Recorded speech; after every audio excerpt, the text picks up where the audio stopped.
This is a project of ASAM, the Asian American and Asian Studies Department at Anza College, in partnership with the California History Center and supported by a grant from the National Endowment for the Humanities.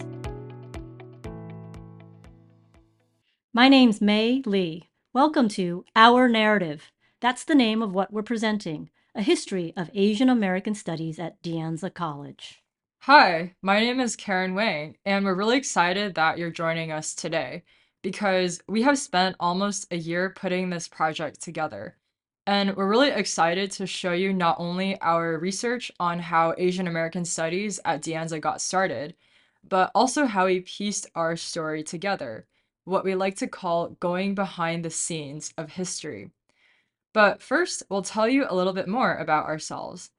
Again, my name is Karen Wang. I'm a continuing student here at De Anza, and I actually used to work as a software engineer. However, a few years ago, I decided to leave my job in the tech industry to investigate ways to improve mental health within Asian American communities, an issue that has only grown more urgent in the aftermath of COVID-19, yet which so few people seem to be talking about.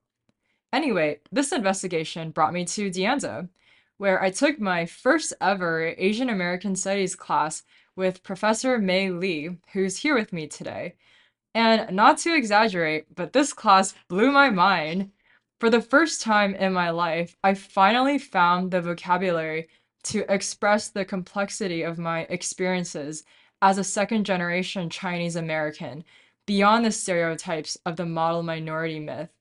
And I realized that we cannot have a productive discussion about Asian American mental health without Asian American studies. So, long story short, that's how I got involved in this project. And I will now hand it over to May to introduce herself. Thanks, Karen. Hi again. My name's Mei Lee, and I've been teaching ethnic studies at De Anza since 2001. Back then, I was a PhD student in cultural anthropology at UC Santa Cruz, and I had originally gone to graduate school so that I could later teach Asian American studies at the college level. And just as I was graduating from UC Santa Cruz, De Anza was looking for someone to teach an Asian American history class. And well, that ended up being me. And so that kickstarted my teaching career. I've been at De Anza ever since then, and I still love teaching, especially Asian American studies, because growing up, I didn't have the chance to learn anything in depth about Asian Americans. There were no Asian American studies classes in my schools, all the way from K through 12. And now I know that really limited my thinking about how to make sense of my own experiences as a Chinese American growing up in New Jersey and New York in the 1970s and 1980s. So to know that De Anza offered its first Asian American Studies course in January 1970, that's pretty amazing.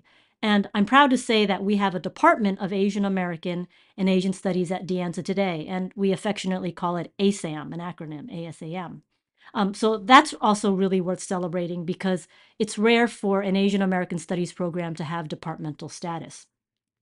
But how did we get here from 1970? What's the fuller picture or story of Asian American Studies at De Anza?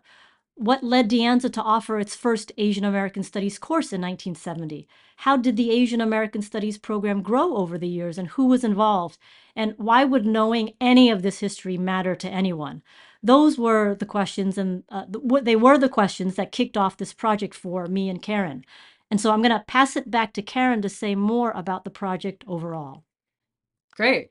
So, at a high level, this project is our attempt to document the institutional history of Asian American studies at De Anza College. And we worked in collaboration with the California History Center, and it forms part of a broader initiative entitled Asian American Storytelling in the Santa Clara Valley, funded by De Anza's first ever National Endowment for the Humanities grant called Voices of Silicon Valley. And in terms of the content, we wanted to create a timeline of key players and events in the department from the 1960s all the way until today. And in the process, we traced ongoing themes of institutional politics, counter narratives, and community power throughout the department's history.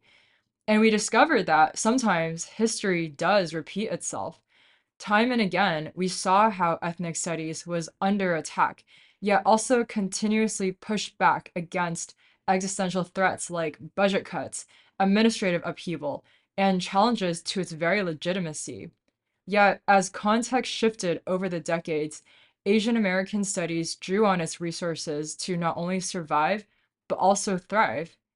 So, when thinking about how to present this project, one thing we wanted to do was make it accessible to a general audience. We wanted to present it in a way that would resonate with both the community here at De Anza, but also those outside of the college, and even those who might never take an Asian American Studies class. But through this approach, we hope to emphasize how Asian American studies, and more generally, ethnic studies, have always been and remain deeply intertwined with community power and political action. This has been the introduction to Our Narrative, a history of Asian American studies at De Anza. Thank you for listening.